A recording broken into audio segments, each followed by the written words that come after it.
मार्च से लेकर मई तक महंगाई ने हर किसी पर अटैक किया है। मई में जारी किए गए अप्रैल के महंगाई के आंकड़ों ने तो बरसों के रिकॉर्ड तोड़ दिए। कुछ ऐसा ही असर मई के आंकड़ों में भी दिखाई देने का अंदेशा है। लेकिन महंगाई के इस मुश्किल के बावजूद मई में इकोनॉमी ने दमदार प्रदर्शन भी किया है। सबसे ताजा इंडिकेटर है यूपीआई ट्रांजैक्शंस का, जो मई में पहली बार 10 लाख करोड़ के पार 10.41 लाख करोड़ पर पहुंच गए। बीते महीने कुल 5.95 अरब ट्रांजैक्शन किए गए, जबकि पिछले साल कोरोना की दूसरी लहर से प्रभावित मई 2021 में यूपीआई ट्रांजैक्शन की संख्या 2.54 अरब रही थी। लेकिन अगर इसकी तुलना इस साल अप्रैल से की जाए तो उस दौरान 5.58 अरब यूपीआई ट्रांजैक्शन किए गए थे और लेन देन की रकम 9.83 लाख करोड़ रुपए रही थी।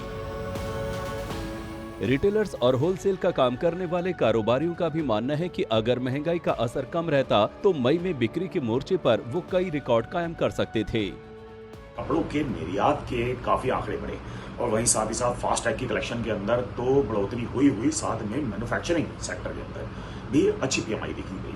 तो कुल मिलाकर May month has brought some of a booster that will bring the economy on the alignment with what we have lost so far। अब आगे आने वाले जो इकोनॉमिक आंकड़े हैं उनके लिए कहीं ना कहीं एक्यूमुलेशन करती हुई भी आती है और ये पैसा इकोनॉमी के अंदर फर्दर रोटेट होकर जब जाता है तो उससे कहीं ना कहीं इकोनॉमी के अंदर भी एक रफ्तार आएगी, ऐसी आशा करते हैं।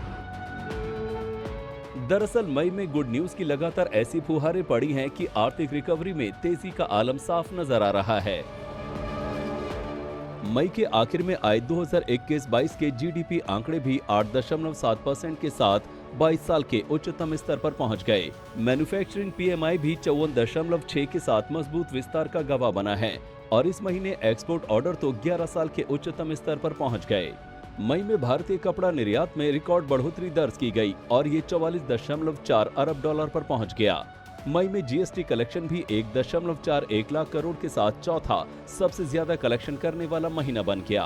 वहीं फास्टैग कलेक्शन तो 141 करोड़ रोजाना के साथ अब तक के उच्चतम स्तर पर पहुंच गया। वहीं कारों की बिक्री भी मई में 2 साल में पहली बार प्री कोविड स्तर यानी मई 2019 के पार निकल गई।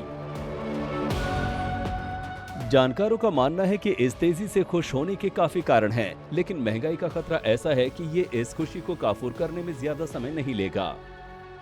इन्फ्लेशनरी चैलेंजेस इतने ज्यादा बने हुए हैं कि इस समय केवल फोकस है किसी भी तरह सरवाइव किया जा सके। सरकार ने कुछ मदद जरूर पेट्रोल और डीजल और गैस के दाम थोड़ा सा कट करके करी, लेकिन मेरे को नहीं लगता कि उसका कुछ ज्यादा प्रभाव लोगों की जिंदगी में आया है।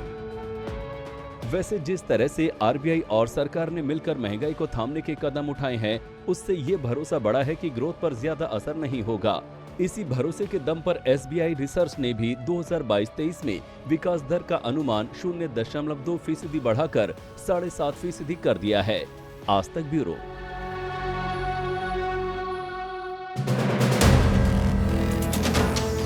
वीडियो पसंद आया तो हमें लाइक, कमेंट, शेयर और सब्सक्राइब जरूर करें।